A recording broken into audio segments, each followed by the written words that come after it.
FBI found a safe, correct? I don't have the catalog of evidence in front of me. In that residence, the FBI found a safe, correct? I'll accept your representation. Okay. And in that safe, the FBI found topless and lewd photographs of girls, correct? Again, sir, I'll accept your representation. I don't know. Thank you. It was all over the media at the time. There's a New York Times article that says Jeffrey Epstein is indicted on sex charges as discovery of nude photos is disclosed, dated July 8th, 2019. And the Times reports a trove of lewd photographs of girls was discovered in a safe inside financier Jeffrey Epstein's Manhattan. He was the bodyguard of secrets. Then came the subpoena. Kash Patel walks into testimony as Trump's trusted appointee and walks out confirming a memo to block Epstein-related documents and a purge of 47 Russia case agents. This is the betrayal arc you didn't think you'd see. We'll follow Patel's path from "I got your back" to "I'll take the mic," and show how that pivot turned DC from smug to spooked. Trump's digital tantrum didn't start the fire. It's the smoke signal. Why would a ride-or-die loyalist admit to a July 2025 order to block Epstein files unless staying loyal suddenly looked like a bad investment? That's the question that pops the lid off this whole thing, and yeah, it smells like panic under new cologne. Kash Patel was sold as the fixer-in-chief, Trump's guy, the dude you call when you want no leaks, no paper trail, and a press hit that sounds tough enough to scare the Wi-Fi. Then he lands the FBI director chair, the spot where you expect maximum stonewall and minimum sunlight. That's the brand. Strike a pose, block a subpoena, call it a witch hunt, rinse and repeat. So when that same guy starts answering clean under oath, you don't need a decoder ring to read the room. The alleged July 2025 memo is simple and loud. Keep Epstein-related documents from getting out, especially anything harmful to the president. That's not spin, that's a stop sign. The motive writes itself. Contain fallout, kill headlines, and keep the base from asking why those names are blacked out thicker than a middle school Sharpie project. But legality doesn't care about vibes.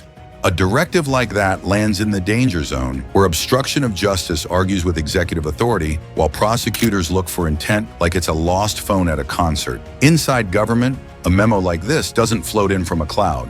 It would be drafted by counsel or a senior aide, pushed through a legal shop for review, and routed for signature, either the president's or a designee. Distribution could hit the FBI director, the Office of Legal Counsel, and a tight list of deputies. Enforcement flows through tasking emails, restricted briefings, and hold pending review tags slapped on records. Paper trails include metadata, routing slips, version history, access logs, and the dreaded read receipts that always come back at the worst time. Epstein-linked records are political uranium. We've seen this movie. FOIA wars, court fights over redactions, and agencies arguing privacy while reporters pull out the highlighters. Any White House that tries to clamp those files down steps into a minefield of past transparency rulings and judges who know every excuse in the book. Legally, prosecutors hunt for three things: timing, scope, and intent. Does the memo land while related inquiries are active? Does it target a defined set of records that overlap with subpoenas or court orders? Do comms show awareness that the goal is to shield the president from legal risk? That's the triangle that turns a policy directive into Exhibit A. Zoom the timeline. DC was already hot. Hearings on oversight, lawsuits about disclosure, protests feeding cable news B-roll. Drop the memo there and it looks less like governance, more like damage control with letterhead. And Patel's move? He chose to answer under oath. No executive privilege assertion, no fifth. That's not heroics, that's math. The kind you do when your lawyer whispers about exposure, and you remember how fast Grumpy Trumpy tosses allies under the bus. So what's in the July 2025 memo? The core order: block or suppress Epstein-related documents, especially those flagged as politically harmful. The intended effect: stall releases, slow roll requests, and keep disclosures bottled until the storm passes, or until a court smacks it down. If the memo is the match, the next part is the bonfire. 47 agents out the door. What spooks a loyal soldier enough to trade the shield for a sworn statement? Easy math. When the shield starts looking like a boomerang, Patel walks in branded as the enforcer, walks out sounding like the guy reading the receipt line by line. That flip doesn't happen because he found inner peace. It happens when the bill comes due. His public brand was loud and simple. TV hits where he mocked investigators, posts tossing out tough talk like confetti, catchphrases about witch hunts. He styled himself as the bouncer at the club door, telling Congress and the press to take a hike. That persona plays great on friendly shows. It melts under oath because cameras love a fight, but prosecutors love a transcript. So the tension lands hard. The same man who built a career on no comment takes a seat and gives direct answers about presidential communications. Not vibes, not spin, dates, directives, and purpose. That is a different sport. You can't freestyle in a deposition. You either know or you guess. Guessing gets you indicted. Here's where privilege dynamics matter. Attorney-client privilege covers legal advice with a lawyer.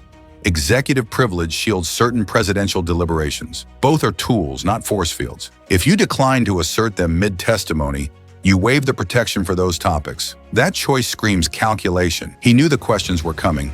He knew the lanes. He drove straight through the toll booth anyway. Why risk it? Incentives.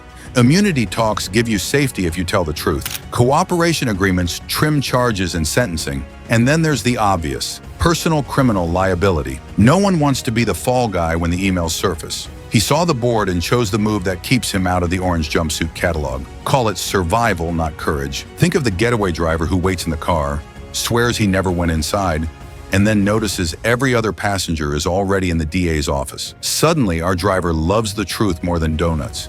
That's not moral growth. That's gravity. Watch the behavioral tells. Leadership blasting him online with name-calling, rat, traitor, the whole menu, doesn't project strength.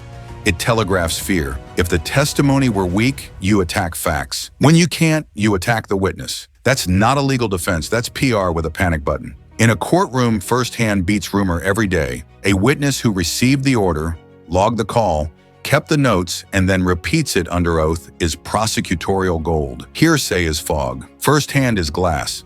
Jurors can see through it. So why did Patel testify? He likely ran the numbers. Reduce exposure, lock in cooperation benefits, and dodge perjury traps by answering cleanly. You can't trip over a lie you never tell. And once you give the straight version, walking it back becomes a legal suicide note. If Patel's words open the door, the purge story kicks it off the hinges. Next up, 47 badges, one message. Why does 47 keep popping up next to Russia probes and personnel files? Bad luck number of federal law enforcement. Patel's sworn account says the president ordered 47 FBI agents out, specifically the ones tied to Russia work. That claim isn't a staffing change, it's a sledgehammer. Operationally, yanking that many agents from a single mission set means open cases freeze, source handling stalls, and the inbox fills with, "We'll get back to you and never." Mass removals don't just bruise feelings, they break systems. Ongoing cases need continuity so evidence stays clean. When agents vanish, chain of custody logs get messy. Who signed out that drive? Who handled that confidential source? If the answer becomes nobody, prosecutors start sweating because juries hate gaps. Intelligence continuity takes a hit too. Sources go cold when their handler disappears. Leads that need follow-up die on the vine. You can't rebuild trust with a memo and a motivational poster. Inside the government, firing 47 isn't like unplugging 47 toasters. HR rules require cause, documentation, and review. The inspector general can ask for files, interview supervisors, and cross-check performance claims. A coordinated termination on that scale would be rare, loud, and hard to hide. Routing paperwork, system access cutoffs, separation notices, each step leaves metadata footprints. If the stated reasons were pretext, the paperwork reads like comedy and not the good kind. We've seen purges and reassignments before. Big reshuffles can stall cases for months.